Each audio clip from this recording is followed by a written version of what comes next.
Bismillahirrahmanirrahim. Assalamualaikum warahmatullahi wabarakatuh. Anak-anak Ustazah, pada hari ini kita akan mempelajari kisah Nabi Muhammad SAW membangun kota Madinah.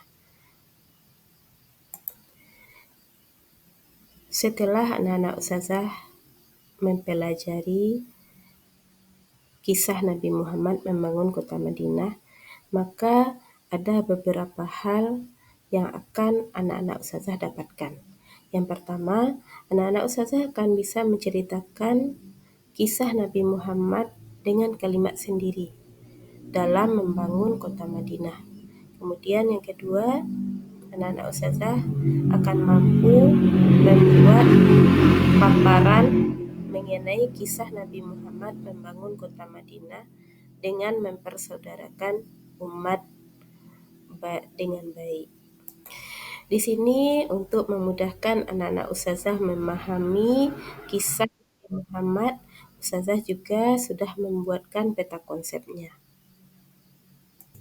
Pada pendahuluan ini, yang pertama kali akan kita bahas adalah mengenai latar belakang hijrah Nabi Muhammad ke Madinah. Yang pertama adalah tekanan dan persekusi di Mekah. Kaum kafir Quraisy menolak dakwah Islam dan melakukan berbagai bentuk kekerasan, baik secara fisik maupun psikologis terhadap Nabi Muhammad SAW dan para pengikutnya. Beberapa sahabat disiksa, misalnya Bilal bin Rabah, dan ada juga yang dibunuh seperti keluarga Yasir. Bahkan Nabi sendiri menjadi sasaran ancaman pembunuhan.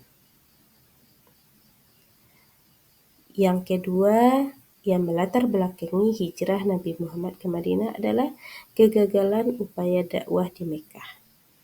Nah, selama 13 tahun berdakwah di Mekah, hanya sebagian kecil yang menerima Islam. Mayoritas masyarakat tetap mempertahankan tradisi jahiliyah dan menolak ajaran yang dibawa oleh Nabi. Kemudian yang ketiga, di sini kesempatan baru di Yastrib atau Madinah. Pada musim haji, Nabi bertemu dengan penduduk Yastrib dari suku Aus dan Khazraj.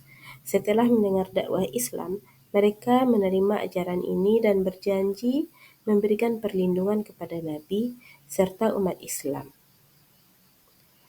Penduduk Yastrib mengundang Nabi untuk hijrah dan menjadi pemimpin mereka. Melihat potensi Islam dalam mendamaikan konflik antar suku di wilayah tersebut. Nah, kemudian kita akan lanjutkan dengan kondisi Madinah sebelum kedatangan Nabi. Di sini ada yang pertama yaitu persaingan dan konflik antar suku. Ada dua suku besar. Yang pertama, Aus dan Khazraj. Mereka sering terlibat perang berkepanjangan. Konflik ini menyebabkan suasana tidak stabil dan muncul kebutuhan akan seorang pemimpin yang bisa menyatukan mereka. Keberadaan komunitas Yahudi. Nah, yang kedua dari kondisi Madinah sebelum kedatangan Nabi yaitu keberadaan komunitas Yahudi. Kaum Yahudi di sini ada 3 suku besar. Yang pertama Bani Kainuqa, Bani Nadir, dan Bani Khuraizah. Mereka memiliki pengaruh besar dalam perdagangan dan kebudayaan. Meskipun sering bekerja sama dengan suku Arab, hubungan mereka juga diwarnai oleh persaingan dan perjanjian yang saling menguntungkan. Kemudian selanjutnya di sini adalah ekonomi yang potensial tetapi tidak stabil. Madinah memiliki potensi ekonomi yang baik, terutama dari sektor pertanian seperti kurma dan gandum. Namun, perselisihan antar suku sering mengganggu aktivitas ekonomi dan perdagangan. Nah, yang terakhir di sini adalah harapan akan perdamaian. Penduduk Madinah yang lelah dengan konflik antar suku melihat ajaran Islam sebagai solusi atas perpecahan.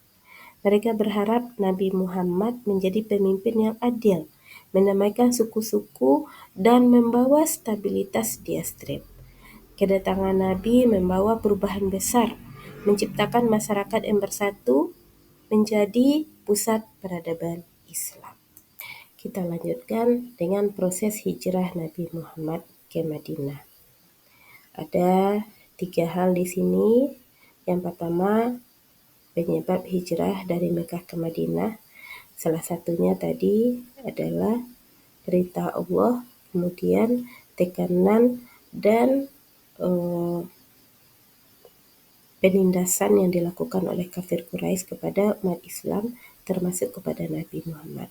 Kemudian yang kedua, sambutan penduduk Madinah atau kaum Ansor. Kemudian yang ketiga, momentum hijrah sebagai tonggak awal penanggalan Hijriah. Strategi Nabi Muhammad dalam membangun kota Madinah.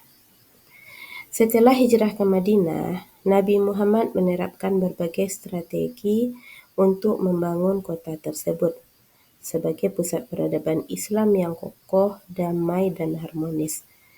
Strategi ini meliputi aspek sosial, politik, ekonomi, dan keagamaan. Hal pertama yang dilakukan Nabi adalah dalam menjalin ukhuwah Islamiyah. Ada beberapa pasangan Muhajirin dan Ansor yang dipersaudarakan oleh Nabi. Di antaranya Abu Bakar As-Siddiq dengan Kharijah bin Zaid, Umar bin Khattab dengan Utbah bin Malik, Abdurrahman bin Auf dengan Sa'ad bin Rabi'. Nah, kemudian Utsman bin Affan dengan Aus bin Sabit, Zubair bin Awam dengan Salman bin Salamah, dan Ali bin Abi Thalib dengan Nabi Muhammad.